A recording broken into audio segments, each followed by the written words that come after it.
Здравствуйте, ребята! Подписывайтесь на мой канал. 49-й урок. Кажмукан – первый казахский чемпион мира. Кажмукан – алғашқы қазақ әлем чемпионы. Ты научишься понимать основную мысль коротких текстов, ставить вопросы по содержанию текста. Қысқа мәтіндегі айтылайын деген ойды түсінуді үйренесің, және мәтін бойынша сұрақ қоюды үйренесің. Упражнение первое. Прочитай, оқы. Ты узнаешь, каким был первый казахский чемпион мира Қажымқан Мұңайтпасұлы. Қажымқан Мұңайтпасұлы Қазақтан шыққан ең алғашқы әлем чемпионы қандай болғанын білесің.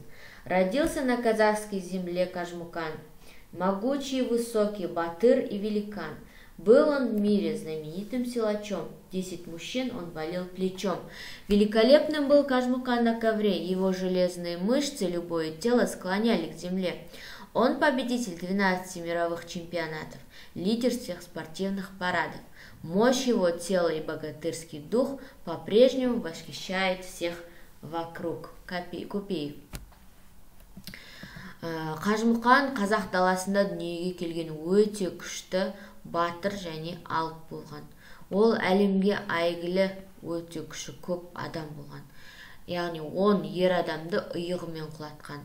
Қажымұқан өзін кілемде керемет көрсеткен. Оның темір бұлшық еттері кез келген денені жерге қаратқан.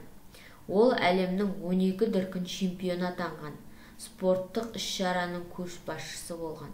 Оның денесінің күші мен батырлық рухы әлі күнге шейін елді тәнті қылады.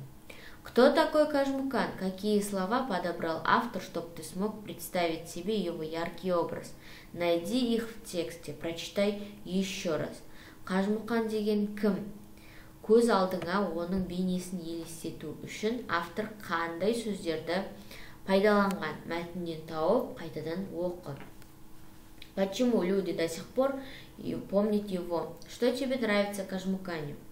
Адамдар неге әлі күнге шейін оны естеріне сақтаған? Қажымұқанның қандай қасиеті саған ұнайды? Придумай 1-2 вопроса к тексту. Мәтінге 1-2 сұрақ ойлап тап. Упражнение 2. Запиши в тетрадь. Дәптерге жаз.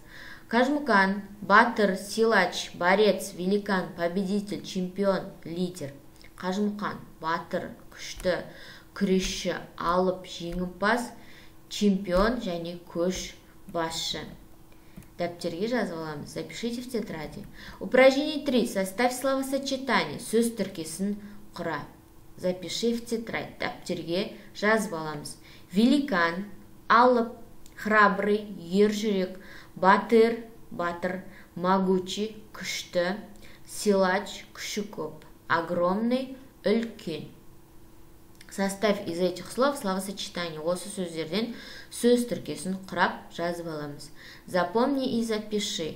Чемпион, чемпион, победитель, жеңімпаз, великан, алып, богатырь, батыр, лидер, көшбасшы.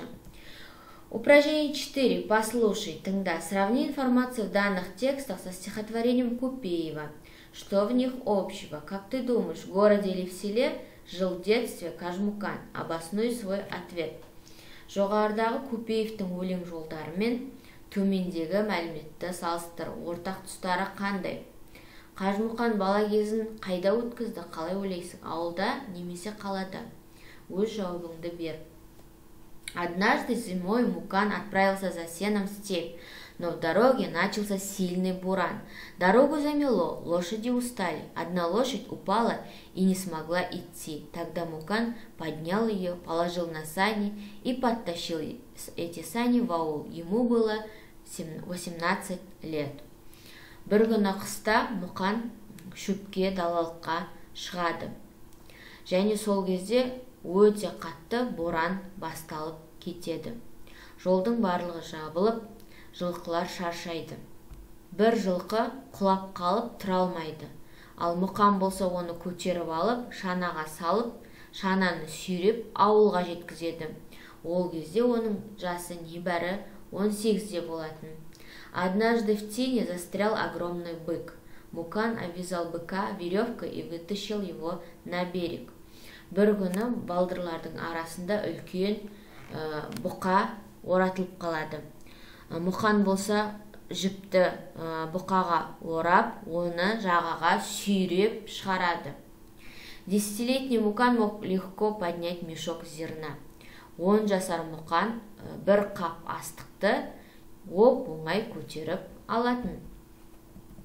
Придумай 2 предложения о Қажымұқане и запиши. Қажымұқан туралы 2 сөйлем ойлап тап және жазып ал.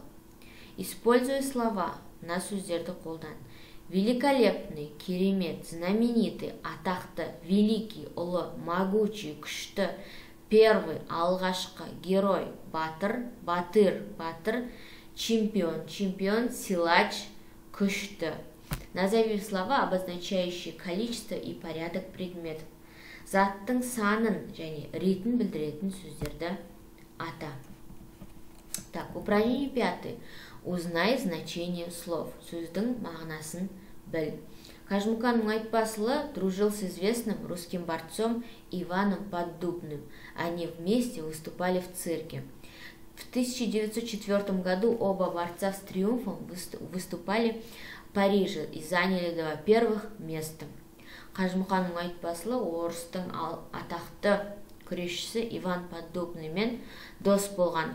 Олар циркте бірге өнер көрсеткен. Ал 1904 жылы 2 күресші жеңімпаз Парижде өнер көрсетіп, екеуі де бірдей бірінші орын алған. Кто такой Иван Поддубный? Иван Поддубный деген кім? Найди в толковом словаре значение слов борец, триумф, запомни их правописание. Тырнақшаға алынған сөздердің мағынасын сөздіктен іздеп тап. Және дұрыс жазылуын есте сақта. Запиши словосочетание. Выступали в цирке. Циркте өнер көрсетті. Выступили в 1904 году. 1904 жылы өнер көрсетті. Выступили в Париже. Парижде өнер көрсетті. Подчеркни предлог. Предлогтың астын сыз. Упражнение 6. Допиши предложение. Сөйлемді аяқта. Қажымұқан был каким? Слова подсказки стоит снизу. Вместо точек ставим слова. Сөйлемді аяқтаймыз. Қажетті сөздер астында тұр. Қажымұқан қандай болды? Годы войны он отправлял в фонд обороны. Соғыс кезінде қорғаныс қорына ол жіберді. Нені жіберді? Что он отправлял? Қажымұқан попросил купить на эти деньги. Қажымұқан ол ақшаға алуды өтінді. Что он попросил? Не алуды өтінді.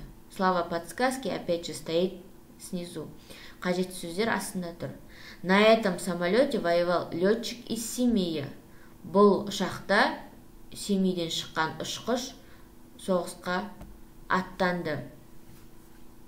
Дописываем предложение самостоятельно. Өзіміз сөйлемді аяқтаймыз. Қажетті сөздерді қойып, сөйлемді аяқтаймыз. Упражнение 7. Узнай больше. Көбірек біл. Кроме силы дара имел он поэта и певца, а вдохновением питала его казахская земля. Көпеев, казахский поэт. Оның күшінен басқа да қабілеті, оның ақындық және өлең айту, әншілік қабілеті болған.